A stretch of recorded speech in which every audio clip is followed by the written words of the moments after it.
All right, welcome back to Real Migos. Good to see you all. Me and my main man, Ian Williams, are here to say what's up. What's up, everybody? Today is going to be incredible. We've got a lot of stuff to talk about. One of these things, I'm really excited. It's going to take a little bit of time, but it's going to be worth it. Yeah, the third thing we've got on the list, we're going to go over comparing Austin to other areas to see who is actually more expensive. Is it Austin or other places? I got my Real Broker shirt on. Ian's got his Real Broker shirt. We just got done with an event on Friday that we had almost 200 people to, Ian. Oh, yeah. It's crazy. It was perfect. It was exactly how I hoped it could have gone. Yes. Now we all live and work in different communities, right? Whatever you work, whatever you do, if you're in tech, you have your tech community, right? If you're, and work for hospitals, you have your hospital community. Ian and I work in real estate. So we have a real estate community. We put on a major event where we had all these people that came, learned AI tips, all this stuff. My brain is still hurting. We've been doing recaps all week. So we are ready for Real Migos. But guess what's important? You want to know what's important, Ian? Of course I want to know what's important. What's important? It's important that Aaron is here. Hello, Aaron. Yeah. So, all right. So, Ian, big news hitting today. Core inflation went up to 3.7%. So this is not good news. I know I've tried to read all the articles that are out there, Ian, and they're trying to spin it. But there's something really glaring on the CPI report. Did you happen to take a look at it? You told me about it, but that's because you were on the hot sheet this morning. So I didn't get to see it, though. Share with the world. Yeah, so I was in the hot sheet today. Broke Agent Media had me fill in for their original speaker. So it was pretty cool stuff. Here is Actually, I don't even have the CPI numbers in front of me. Let me pull it up. So the CPI numbers came out. And so what that does is tells us where we are with inflation. And from there, the Fed is going to then figure out if they're going to raise rates or not. And this pretty much happens every single month. So Aaron is saying that he thinks that they're going to have 3 more rate hikes. Eric says, yeah, I finally caught the live one. You guys are awesome. Eric, thanks for joining. Yeah, Aaron, I don't disagree with you. I'll go through the CPI report a little bit here to show kind of what happened and what we saw, but it wasn't good. So overall, the biggest glaring piece of this was the fact that, okay, so overall inflation, the CPIU rose 0.06% in August, which they were anticipating a rise, right? August. What happens in August throughout the country, Ian? People go to school, houses slow down a little bit. Yeah. So that would have helped inflation, yet it was so hot. People running their ACs, they're driving, and gasoline prices went freaking crazy this time. So the drivers of inflation, gasoline prices were the highest contributor of the monthly increase, according to over half of the accounting for over half of the rise. Additionally, shelter index continued to advance, making the 40th consecutive month increase. The energy index as a whole rose 5.6%. Now, what's interesting about this, and I brought this up on the hot sheet, is that just last week, the Biden administration had approved a few gas leases, and people got upset about that. So then they turned around and shut down all of the oil and gas leases in Alaska. So if you're figuring that the majority of this CPI is gasoline, and we're not renewing leases, we're not doing leases, this isn't political at all, but that's not good for bringing down the reason why we're driving inflation up. That was your cue to step in. I was waiting for you to share, man. Share. Yeah, I'm reading off my hot sheet right here. Sorry. The other thing is core inflation. The index for all items less food and energy rose by 0.03% in August. The core inflation measure increased for categories like rent, motor vehicle insurance, Medicare, and personal care, while some, like lodging away from home, actually decreased. So we actually saw a decrease. People weren't traveling as much because gas was so expensive. So the big question here is what happens with the Fed next, like in a week, right? Yeah. And I guess I want to see some comments. How many people are traveling? Are people traveling more or less? If you're here watching the comments, let me know. Yeah, and that was so. A lot of people are assuming that rates are going to be at 9%, and this is one of those things I was talking about on the hot sheet this morning. Is I was speaking to a bunch of realtors, but I said, for everybody's clients that are looking to buy right now, and they're looking at 7.25 is the interest rate right now as of today. 7.25. I looked at the 10-year Treasury, which is where really we follow for mortgage rates, and the 10-year Treasury hung tight today. It did not go anywhere. And I think a lot of that has to do with the fact that if we look at the stock market, the futures saw that this was going to hit and the futures dropped. So maybe people weren't buying as much in the bond market. I would imagine people would have probably put more of their money in the bond market. That would make more sense. But Aaron says he's traveling less. Yeah. Sorry not to pull up as many slides. I just really wanted to get into it. So, oh no, I don't want to do a video. But yeah, for you on the other side of the screen here, right? I can't see you. You could see me. Looking at August, did it feel like it was the 40th month of core inflation going up and not coming down? Did it feel like core goods, notable goods like foods went up a little bit, not a lot. It was up 0.6%, but food went up. Core inflation is at 3.7%. So annual inflation over 12 months ending in August, all the item index increased by 3.7%, higher than the 3.2% increase for the 12-month ending in July. So it went up, and that's not good. So the question then is, do they raise rates again? Well, if you look at what Aaron says, he thinks it's going up 3 more times this year, 3 more hikes. Yeah, I mean that's scary to think, but I mean, it's probable. Well, so if we go back to what David Tandy was saying about, so he was the CEO of TNT Title, right? Yeah. He gave an economic report a couple of weeks back that Jeremy and I had hosted. He was saying that some of these companies need to start shedding the fat when it comes to jobs. Have we seen anything like that happen in the last couple of weeks? I haven't seen a lot of layoffs, but we've been talking to people that have been laying off or, tightening the belt. A lot of realtors are tightening the belt as well. Yep. So before we talk about, I really want to get to that though. Are they going to raise rates? Because there's some information there, and everybody's kind of, if rates go up, that means that we'll probably see more slowing. But nationally, we still don't have a lot of inventory, so it's just going to put more price pressure on people looking to buy.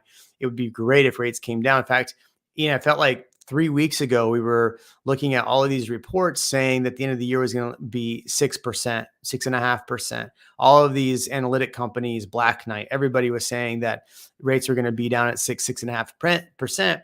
And so I'm sitting over here going, yeah, I think they're going to be at 6.5%. That's consensus. But when you look at the fact that inflation was so bad last year that household income tumbled the most in 12 years, causing families severe economic pain. Like, that ain't good, man. I got the article right here. It's not. Let me jump on this one. You know what I need? I need to hire somebody to sit behind the scenes and just open tabs for me. You know what I'm saying? That would be like.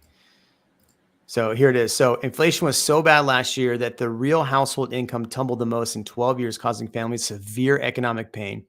The median income last year was around $74,000 compared to $76,000 in 2021. Here's what's really important. The 2.3% drop in incomes, which was the most since 2010, marked the third straight annual decline, which has been a feature of past recessions like the global financial crisis, the dot-com bubble, and the downturn in the early 1990s. Last year, American families faced the largest annual increase in the cost of living adjacent in over 4 decades. Ian, I saw on Fox News. It's not Fox News this morning on what is it? KView, Fox 5 or KView, whatever, that this year or this month going into fuel costs that Austin Energy is going to raise rates again. Well, that's exciting. That's exactly what we want to hear. Exactly. Aaron says, don't let the rate stop you. Oh, he said that.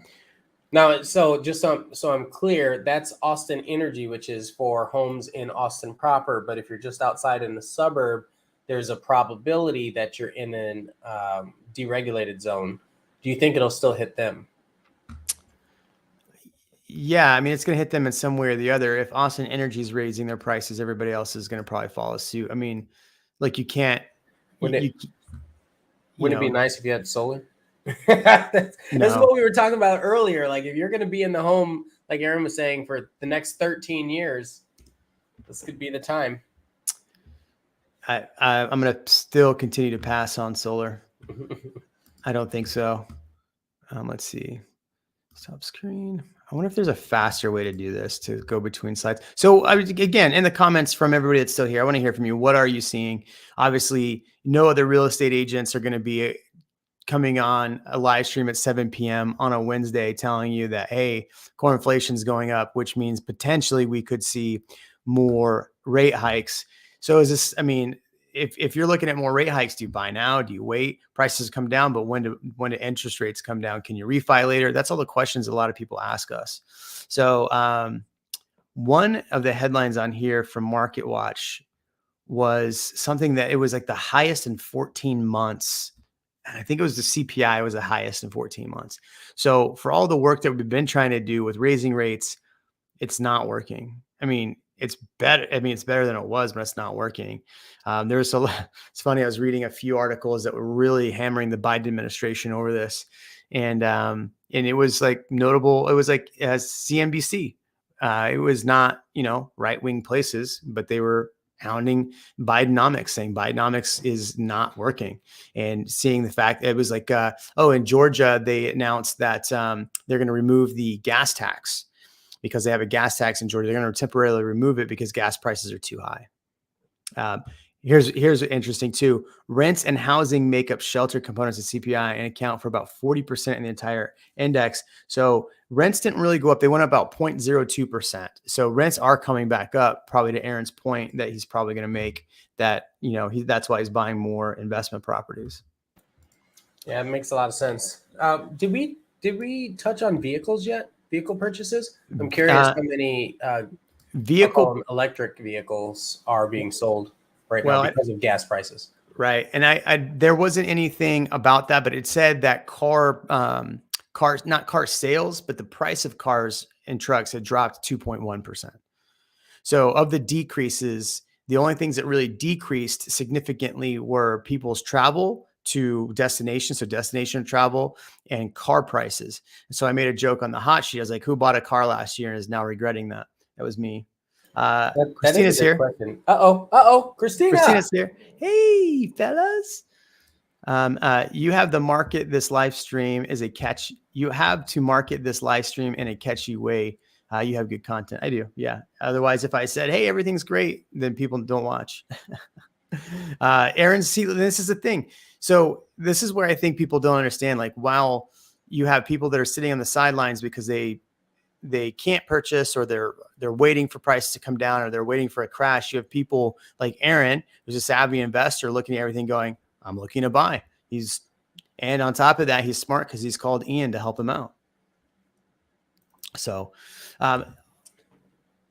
Christina, how are things looking for you? You put out a good video today, I believe. I started to watch it, but it's been a hectic day. Tell us about your video in the comments. So Christina Smallhorn, everybody, great channel, great person, puts out some great content. So good information there. Ian, I wanted to go over this. So we didn't answer the question. So everything I read on this about, are they going to raise rates the next time around? Everything I read said no. So even though we see this blip up, they're still going to hold tight this round, but they are expecting one more rate hike by the end of the year. Right. So hold tight, not decrease, not increase, but there will be another one before the end of the year, or just after. Right before the end of the year is what you're thinking? Yeah. So, I mean, think about it. So when we think about the Fed fund rate and what it actually does, it doesn't actually affect mortgage rates like people think it does. But the Fed fund rate affects how banks transfer money back and forth. It affects how, if you're a small business owner and you're borrowing money from the bank, now you're borrowing at a much higher rate. So that Fed fund rate keeps going up. The money you're borrowing is costing that money is costing more money. So that's why, and really the pressure on that is so we have higher unemployment, right? The Fed is trying to cause companies and force companies to lay off people so we have more unemployment. They are, in effect, pushing a recession. So everybody that thinks that there's no recession, there's going to be a soft landing. I mean, I really do think that there's still a recession coming. How bad it's going to be, how soft is the landing? That's always been the question. I think, if we're going to look at things in the market and be stressed about things, I'm more worried about a recession looming and what that would do for jobs and people losing their livelihoods. Super Kurt says that he saw Ian at Dave Chappelle's show. I should have said hi, but didn't want to bother him. Was he wearing the beret? Said hi. You should have. Yeah. And I was wearing the beret. Yeah. The question is, what did you think of the show? But that's a comment. Yeah, Ian said the show wasn't as good as he thought it would be. Right? Isn't that what you said? I did say that. Okay. I was like, man, I totally threw you under the bus. Smoke too much or something. Yeah. Aaron says he thinks you're in a recession. Now, Aaron, the problem is that whatever administration's in office is going to say, no, we're not in a recession. Don't smoke and mirrors. It's so funny you say that. When we were talking to Byron just a little bit ago, he was just talking about how every agent, every person is following these headlines, and all the headlines are just erratic. They're all over the place. You don't know what to follow. They change every day. So yeah, smoke and mirrors is a good way to put it. Well, and then I read a lot of, so I read through all the CPI index stuff, and then I read a lot of the articles. Look, it's not as bad as it was. Like, no, it's bad because gas went up a lot and you closed down leases. So that's not good. It's not good at all. Anyway, so I don't think the Fed fund is going to raise the next time. I could be wrong, but I do see another raise that could cause people to go buy more treasury bonds, more of the 10-year, causing interest rates to go up. So for all the talk that we've bloviated in the past, or I bloviated that I think interest rates are going to be at 6 to 6.5%, I'm starting to look like I could be wrong. I also did say, Ian, that we could still end 2023 positive year over year since we ended at 525. Now, the Austin numbers haven't come out yet. It's the 13th. They'll probably come out Friday. Yeah. So still not, Aaron says, still not a technical recession. We have white collar jobs being lost left and right. Very true. But lots of low paying jobs. Those low paying jobs still increase the GDP. Well, that goes exactly back to what we were talking about. We saw people's income drop $2,000, right? From 76,000 to 73,000, something around there, 74. So that is a interest. So one thing about this, Ian, if people are trying to buy, they're looking for alternative ways to buy right now. And one thing that's starting to creep up is a lot of people, in fact, people asked last week on the show was, can I do an assumable loan? Assumable, yes. So there's a real estate company out there that's starting to try to figure out assumable loans. And there's this article out by the Wall Street Journal. Oh, it's not going to let me open it because I put it in this tab. Give me a second. So I'm going to pull this article up. I was trying to find ways where it didn't have like the border on the top to show you the. So yeah, other ways of buy. Aaron's looking at a 3-2-1 buy down. I think this is a pretty solid plan. You know what you're getting into. What a 3-2-1 buy down. Do you know what a 3-2-1 buy down is, Ian? You want to explain it while I pull up the article? Yeah, I guess the best way to explain it is that you're locking in the rate. You're locking in a mortgage rate, and it staggers downward, hoping that you're hoping that the mortgage rate is going to lower over time. That's what you're banking on. Then the question is, do we think that's going to happen? And I think everyone is leaning toward yes. So It's not good to do something like that if you think that the rate is going to creep up.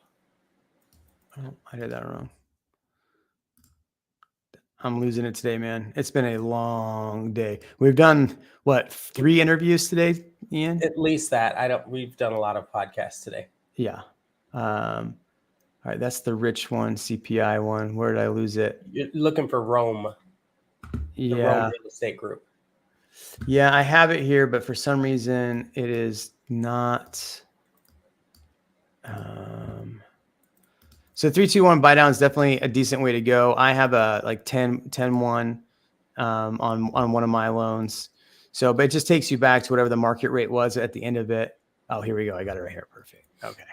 I had it there the whole time. And the important part is that on the third one, it should lock that rate in. But you also want to hope that you have a chance to refinance before then. Yeah. So Aaron says it lets me bet that in 3 years the rates will be lower. And he says, and it's adjusts up 1% for 299, 399, 499% interest rate. So I think that's a smart way to go. I've had quite a few clients that are doing that as well. Okay, let me present this. Come on now. Are you rich? All right. So here's what we're talking about. I had it right here. So a 3% mortgage rate is in a 7% world. This startup says it can do that. So this brokerage that's starting up basically wants to try to get people to do assumable loans. And so there's a lot of people that have mortgages right now that are 2.5%, 3%. But when you think about assumable loans are loans that are backed by government agencies. So FHA loans, VA loans. And so so what they're saying is that if you, a buyer, want to come in and get an assumable loan, we find an FHA property that has assumable loan. You come in, give the seller a little bit of money. They walk away from it. The bank then converts that loan over to you, and then boom. It all sounds really, really great and easy in theory. This article kind of breaks down why it may not be the best way to go. It says, in theory, the In theory, the idea sounds great, at least for discouraged home. Oh, God, dude, I'm dying. It's been such a long day. I'm a little rough. All right. Start again. In theory, the idea sounds great, at least for discouraged home hunters who can inherit a low rate loan. Sellers in turn might fetch higher prices for their homes. I don't know that they're necessarily going to get higher prices, but Rome's vision faces an uphill battle. Go ahead. Yeah, so you got to think about what the seller is saying is that they'll give you their loan at, let's say it's a 2 or 3% rate. So that's what you're buying. So sellers think that they'd be able to charge you more, or you would pay more for the home because of that. Right. But you have to be careful because the amount of homes that can be assumed, so like VA is a great example. You can't just assume a VA loan unless you have VA eligibility yourself. Well, right? That, and then if you assume a VA loan, the person that just gave up the VA loan can't go get a new VA loan right after that. Correct, unless it's within their limit, right? Yeah, and that's ridiculous. Yeah. Florida, I'm going to get to your thing in a second here. But Rome's vision faces an uphill battle. Loan assumptions haven't gained much traction recently, even though rates are up. So it's funny because they say this is partly to do that lenders don't want to deal with them because they don't get enough money from them. If they don't make enough money and there's no education around them, then I can see that being an issue. But this could be a really good opportunity for agents to share that with their clients, both buyers and sellers. Yeah, as an option. But also, like you said, there are a lot of limitations on it too. Right. And so for those people that think they can just jump in and do an assumable loan, here's what it says. A loan assumption is different from a standard sale in which a buyer takes out a mortgage at the going rate from the seller and at the going rate to pay the seller. In that case, a seller uses the money to pay off his or her mortgage and pockets the rest. An assumable transaction doesn't replace an old mortgage with a new one, but instead transfer the old mortgage to the new owner. Again, you also have to qualify for that as well. The seller is relieved of the remaining mortgage liability, so the balance is subtracted from the purchase amount owed. The buyer can come up with cash to cover the rest. Now, this is where it gets tricky and why it's not going to make sense for a lot of people. So it says, take a $500,000 house that is tied to a assumable mortgage with a $300,000 balance. Even after the buyer assumes the mortgage, the buyer still needs to come up with $200,000 in this scenario. Unless the buyer can pay that amount, he or she will need to take on a second mortgage. So if they're doing like 100% financing on something like this, now you're back into the days of why people got in trouble back in 2008, 2007. They were doing 100% loans on a lot of properties. Rome says that it will recommend lenders to provide additional financing. It wouldn't specify which lenders it would be working with. And here's the thing. Rome got $1.25 million in seed funding to work this out. And people that are backing him are Open Door and some of these other places. So I mean, it sounds good in theory. If you're looking to do an assumable loan, there's a lot of pitfalls to it. If you can make it work, I think it's a great way to try to do it, but I don't think it's going to be for everybody. I think it's going to be not for a lot of people. What do you think, Ian? Yeah, I think if you look at how much the seller would require down in order to allow you to take their mortgage from them, if you're talking FHA, how many people are going to be able to take 200,000 and put it down toward a house? Usually FHA is not quite so liberated. Yeah. And this is one thing Aaron says too. People are missing the point on loans, though. You aren't thinking about amortization properly. Does the rate even matter? You pay most of the interest in the first 7 years. It is really about the payment. Absolutely. But let's see, with rates being that high and prices still being high, people are still forced with that. I don't know the answer to this question, really. Can you talk a bit about the cost of home concrete slabs? How much would you estimate they cost at a highly sloped lot versus a flat lot? I would imagine they cost a lot. Concrete's not cheap. So the more concrete you have to fill. Yeah, because that's it. You're just filling it with more concrete. So based on the angle, right? If you're sloping like this, 45 degree, you have to have, what is it? A foot and a half on one side, on the lowest edge minimum. And then, I mean, depending on how far down you're going, you're you're filling in a lot of concrete. So I don't know, add Well, 33 to 50%. and two, they're probably backfilling a lot of that as well with just other dirt and sand. So it's I was not, going to ask if it's there's not, any type of additional support that's needed, right? yeah. All the extra rebar, you're not just getting concrete. Well, yeah, they're backfilling it with dirt. So that's not necessarily going to be the most secure foundation either if it's just backfilled with dirt in there as well. Like, you're going Unless to they need a lot did, of stabilization, rods, things in the ground to stabilize it. would they step it? Yeah, they would tier it. Yeah, they would do tiers instead of in it. Yeah. Okay. Yeah. VK asks, any comment on Century Communities trying to sell 1,100 square foot homes for 400K? I think Lots it's of absolutely comments. it's outrageous. What? We'll see if they get away with it, right? It depends. So there are a couple factors. One of them, so it is in Round Rock, Avery Center. So Avery, my guess is that it's in the Brushy Creek school district. So they could push that. Is it gated? Is it a lock and leave community? Are they taking care of your lawns and all that sort of stuff? It's probably near the train station or getting close to. So I could see some people being able to justify that, but I think that's a little high right now. 1,100 square feet it's not a lot of house. Yeah.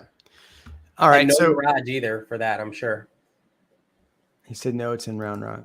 Is it in West Round Rock though? East or west side? I wouldn't do that. There's stuff on the market right now for 350, 375. There's stuff under 400. What's the advantage? I guess from a consumer standpoint, VK, is this something you're considering buying? Right? Yeah. Is that why you're asking?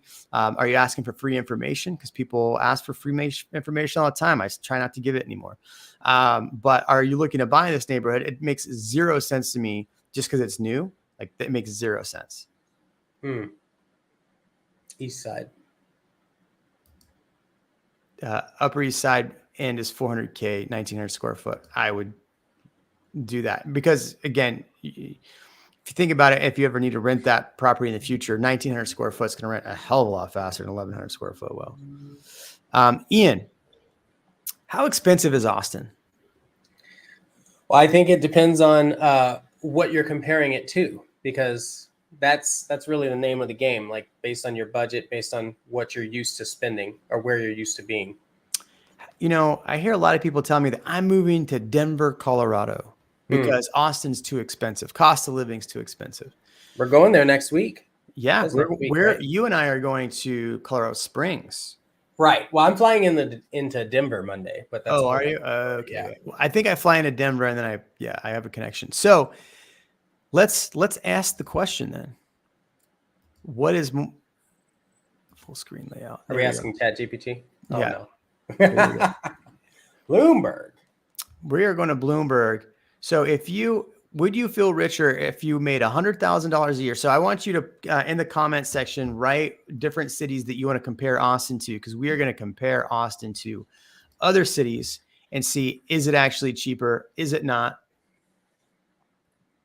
Location's kind of a prime spot, is what VK says. Well, if you want to waste your money, go ahead. All right. So let's look at this. So Bloomberg put out this really cool article, and actually I'm going to move us off to the side. There we go. Okay. So if you made $100,000 a year and you lived in Denver, Aurora, Lakewood, Colorado, your income is 13% more than your area's median in the bracket. But if you compare that to Austin, Texas, Austin, Round Rock, Georgetown, you would feel $9,200 richer if you moved from Denver, Colorado to Austin, Texas, with a overall cost of living 8.4% lower. So can you imagine that Colorado is a lot more expensive or Denver is a lot more expensive? Let's try another one. Let's try, we're going to Colorado Springs. So Colorado Springs. Let's see, Colorado Springs compared to Austin, your income is 32% more. You would feel $3,200 poorer if you move from Colorado Springs to Austin, Texas. I'll tell you, I didn't expect that. I didn't. Dan Cox says Denver is losing population now. And Aaron went and said that is not a prime spot. Prime location would be Circle C. I totally agree. San Francisco. Ian says San Francisco. What if you lived in the San Francisco Bay Area and you were like still looking at Austin, Texas?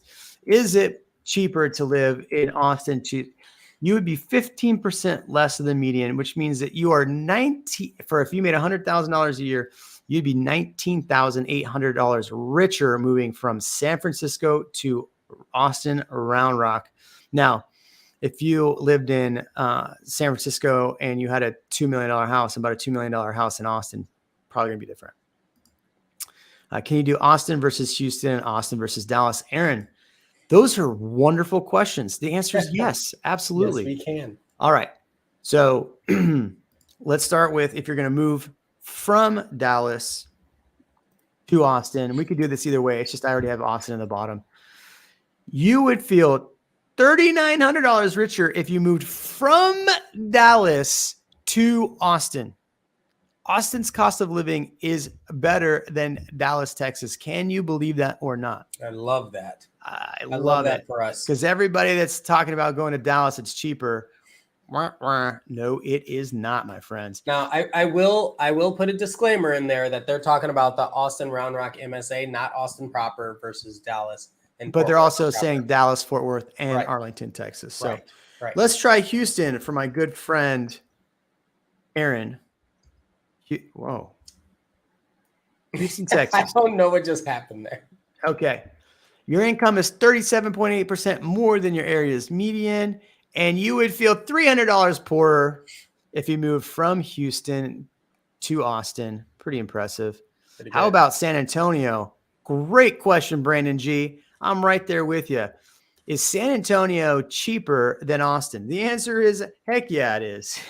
It's right over me. Oh, man. So, yeah, you would feel $3,600 poorer if you moved from San Antonio to Austin. Let's try it the reverse and see if it's. You realize that's not that much of a difference. Well, I mean, right? Between San Antonio and Austin? Yeah.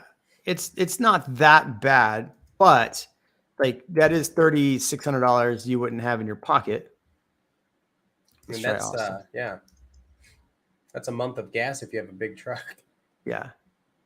Yeah, about roughly the same thing. You would feel $3,700 richer if you moved from Austin. Dan Cox says, yeah, this can't be right. Houston is like dirt cheap. I think if you go 2 hours out of the main city and your tax rate, your property tax rate isn't 4%, then maybe. Brandon says, I think I'll stay in San Antonio. I don't feel like feeling poor. I'm with you, bro. because of Houston, food and real estate is way cheaper. Yeah, but you also have hurricanes there. Yeah. So insurance is more. And you got to live in Houston. Yeah. So your gas prices are probably higher. Your insurance is higher. Those are important. And then your property tax rate's probably higher. San Diego, Chula Vista to here's a good one. San Diego, Chula. I moved from Chula Vista. I love Chula Vista. It's nice. $19,000 richer if you moved from San Diego to San Antonio. Let's do Austin. I have clients, Ian, that moved from San Antonio or moved from San Diego. Yeah. Why is it not pulling up Austin? The reason why people feel like Austin is, or that why Houston is cheaper is because it feels cheaper. It looks cheaper. Yeah. Everything about it is cheaper. So you would be $15,000 richer if you moved from San Diego, Chula Vista to Austin. This is based on 100,000. If I move this to a lower amount, I'm sure it would feel different. Dan says RE is definitely cheaper, practically giving it away. I don't know. Did you know right now you can get homes in Jarrell, right, which is just north of the Round Rock Georgetown border for $270,000? Yeah, and we're talking like 4-bedroom houses, good sizes. So I don't know about this Houston business, and it's not as, you won't have to drive as far as you do in Houston for the time you amount of time you'd have to wait in traffic. Mm-hmm. You would feel $4,500 poorer, Ian, if you move from Nashville to Austin. That's impressive. Yeah. There's like one thing to do in Nashville. I mean, what is it? The hot chicken? Yeah. Yep. Eat. It's a Aaron says it takes. Look. Yep. Yeah, Aaron says it takes 2 hours to get from Houston to Houston. That's exactly it. We did the Bay Area. Let's do Los Angeles. This is why everybody's still leaving Los Angeles for Austin. I have clients right now. Now, you want to talk about low cost of living? El Paso. Great real estate, low cost of living, nothing to do. But if you're just worried about the price you're spending, If you move from El Paso to Austin, you would definitely feel poorer. $6,900 worth poorer. Where's Los Angeles? Why isn't this pulling up? Why isn't Los Angeles pulling up? Oh, here we go. Found it. yeah, the Nerd Wallet one's good too. Oh, so you would feel. It's crazy that you would feel $13,000 richer moving from LA, Long Beach, Anaheim to Austin. Yet it was 19,000, or maybe it was 19,000 for San Antonio. I forgot. I feel like the Nerd Wallet one is better. Okay. Then DM it to me and bring it on so I can do it. All right, let's see. Let's do another one. Let's do, where people should be moving instead of Texas is Oklahoma. So let's look at Tulsa. Oh, I don't know about all of that. You would feel $8,000 poorer if you move from Tulsa to Austin. So it's cheaper in Tulsa. How about that? What about New York? You know, we've got to do an event in Broken Bow here soon, right? We have one coming up? No, we need to do one. Oh. You would feel just as rich if you moved from LA or New York to Austin. 14,600. That's crazy. That's crazy. Who's all's in the chats? What up, Dan Cox? Good to see you, Brandon. We got throw us another one. Come on, we're not gonna. Do you have any in Canada? Canada. I put Toronto. Calgary. Nope. Toronto. And if not that, then we've got Atlanta. We've got Raleigh, North Carolina. I don't even know how to spell Raleigh. I always spell it wrong. R-A-L-E-I. R-A-L or E-L? Yep. E-L. R-A-L. Jesus Christ. One more time. R-A-L. E-I-G-H? Yeah. I can never spell that city. It's all good. So you would feel $17,000 richer if you moved from New York to New Jersey. Wait. No. What the hell? Oh, yeah. Sorry. I did that wrong. My bad. Let's put that back to Austin. Yeah. Where are we talking? Raleigh. R-A-L-I-E. Oh. Yeah. There you go.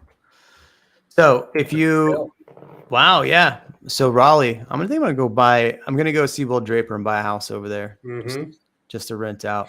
Somebody was telling me, Byron Lazine from our event was saying that the best untapped market that he thinks is still Charlotte. I don't know about that. You would feel $2,400 cheaper if you move from Raleigh, Curry to Austin, Round Rock. There you go. To answer Aaron's question, it's when Reventure moved there. Yeah, Reventure made Dallas more expensive. So if you're upset that it got more expensive, it's because Reventure went there and started renting instead of buying properties, and he's giving people financial advice. Pretty poor financial advice. But all right, give us another one. Come on. Where's the comments tonight? Everybody's dying tonight. I said Atlanta, Georgia. Is everybody hungover from football? What the heck is going on? Who's your team? Aaron, who's your team? I want to hear. It's Wednesday night. Atlanta. Yeah, Atlanta, Georgia to Austin, Texas. You would feel $900 poorer if you move from Atlanta to Austin. That's not bad. That's really close. Man. I could buy the Dallas stats. It's always been snooty. I gotta start using that word more, snooty. Aaron's a Texans fan. Did they win or lose? I can't remember. I don't have any Texan players on my fantasy team. Ian, how did your fantasy team? We're in a league together this year. I don't want to talk about that. Oh, you lost? Yeah. Oh, my bad. Sorry. Didn't mean to rub salt in the wound. Talking about football, who's going to win the Super Bowl this year? I'm willing to bet it's not the Texans. I want everybody to write in the comments right now who you think is going to win the Super Bowl. And I'm going to write who I think will not win the Cowboys. Oh, that's a good one. Madison, Wisconsin. I'm going there January. 49ers. Aaron, thank you. I'm a Niner fan. All right. Would you say Madison, Wisconsin? Yeah, that's a really good it's a good comparison to Austin. M-A-D or M-A-D? There we go. Got it. So Madison to Austin. You would feel $3,300 poorer moving from Madison to Austin on the same $100,000. That's all right. Our weather's better. So what's the deal? Who's the girl that we had on? Was it Iowa or Idaho? And she was like, "It's booming." Oh man, do we have an Idaho girl on? It was either Iowa or Idaho, and it's like Boise. It was Boise. Oh, Boise. Yeah, no, you're right. We had a Boise person on. Yeah. Boise, you would be $6,100 poorer if you move from Boise to Austin. That one sounds pretty interesting, just because of how excited she was to live in the Midwest. Remember Anchorman, the Middle East? To live in the Middle East. It was so funny. Such a good movie. So bad on the second one. I did a hot sheet, right? And today, and Byron runs it. And so I go, today on the hot sheet, CPI numbers come out. We're going to go through them. Today is September 13th. I'm Byron Lazine. The hot sheet starts now. That's good. That's good. Oh, Dan, we can't do Salt Lake City. I'm not allowed there. There's like 3 of me. You can't do Salt Lake City. Do it anyway. Salt Lake City.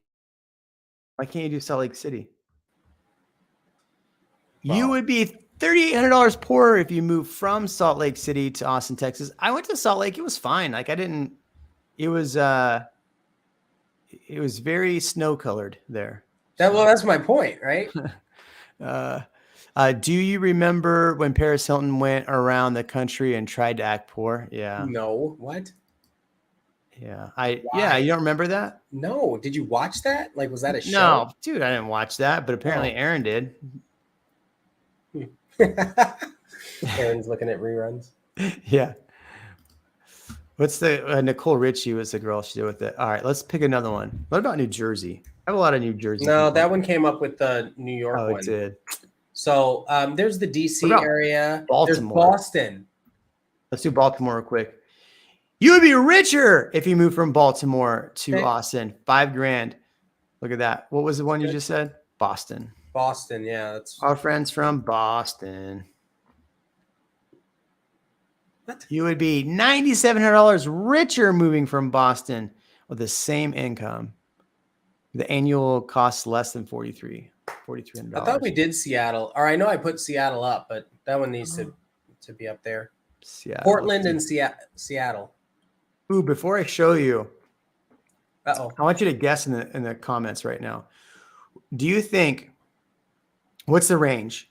Okay, number one, do you think that Seattle is going to be cheaper or more expensive than Austin? And second, tiebreaker goes the closest number to it. We're going to do Seattle in a minute. I want the comments to feed. We'll do Seattle in a second because everybody compares Seattle and Austin together. Yeah. What about Bakersfield, California, the armpit of California? I definitely think Seattle's going to be a little more.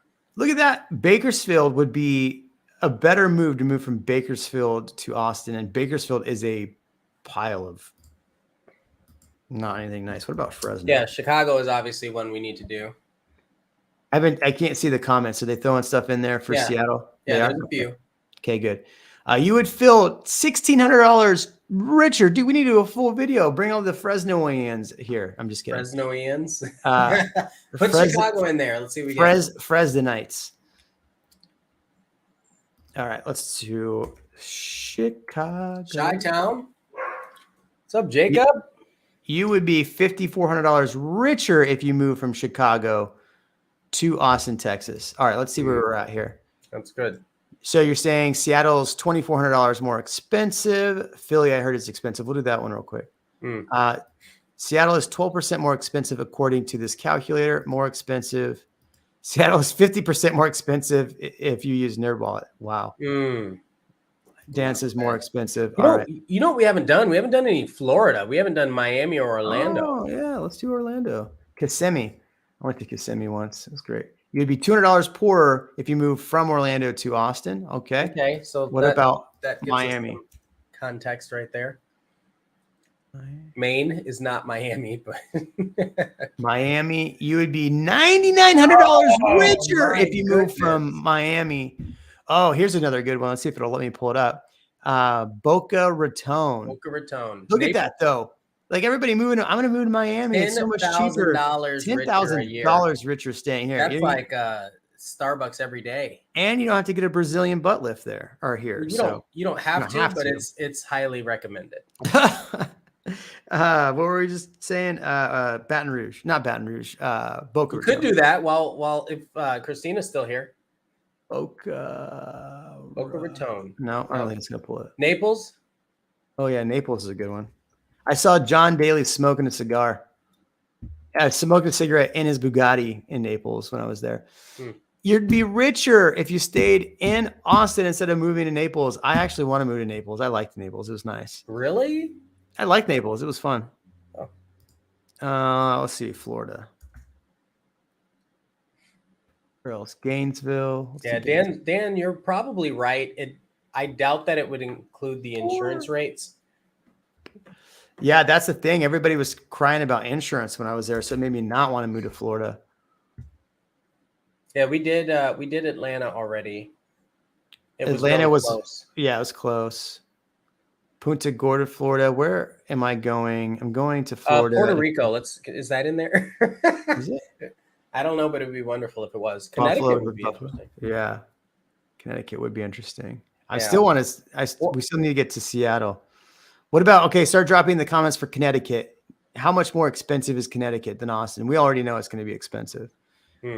Sebastian Vero Beach. Which one do I want to do here? Let's do Ocala. Oh yeah, you'd be way poorer moving from Ocala to Austin. All right, let's do Seattle. Seattle Seahawks suck. You would be wow. 12%. Is that the highest? No, that's not the highest. We had a 15,000. Somewhere in California was higher. I think San Diego was higher. Yeah, this is Northeast California, right? $14,600. Oh, I was trying to anecdotally, Ian. I have a client that moved to Austin from San Diego. They moved, went back to San Diego, and now they're trying to move back because they hate San Diego. They hate California. Interesting that they hate San Diego. Well, they have family there, and they had rental properties that they moved back into, but their job moved them back. Yeah, Seattle's 50 more percent. I had a client that defected back to California, redefected. Mm-hmm. I have a lot of clients coming up that are looking to leave. So maybe that's a video we do in the future. We've got a realtor buddy who he came here and he was doing all right, lived in Round Rock for a bit, and then had like a 7th baby and had to go back to California. Is it quarried land in the quarried land? Is it what I'm thinking of is up by Leander? Yeah, there's a rock quarry in Georgetown right along 35. Yeah, CP's moving to Florida thinking it'll be cheaper and seriously misinformed. I think that was one thing that I found interesting when I was in Florida is it's not as cheap. These stats probably don't even include soaring insurance. Yeah, you said that. I'm actually shocked at Miami before the pandemic. It was considered cheap. How about Atlanta? We did Atlanta. The thing is, none of this really matters if your budget is below your means. I mean, if we switched, Connecticut is cheaper than Austin. No way, Aaron. Let's Rochambeau for it. No way, Connecticut. Rochambeau. Let's see. Which place did he say in Connecticut? Oh, no, Las Vegas. I'm curious about that. Virginia Beach. I was born there. I bet Las Vegas is cheaper. Nobody cares. Yeah, but it's you'd be poor. You'd be poor. $4,500 poor if you move from Las Vegas to Austin. Yeah, but they got no property taxes. Yeah. Them in Tennessee, no property taxes. What did they say? Greenwich. Don't accidentally put Green Bay, Wisconsin. Nobody wants to go there. How's Connecticut I was not? just in Hartford. Ugh. That you want to talk about I'm not going to say a gross city too loud. There we go. If you would be $1,700 richer if you moved from Hartford to Austin. Let me just put in CT and see what pops up. CT. Hartford, Bridgeport. Here we go. You'd be $5,800 richer if you moved from Bridgeport to Austin. There you go. Try Hartford. Chicago. We did Chicago, didn't we? Yeah. Detroit. Chicago. Yeah. Oh, Detroit. That's a good one.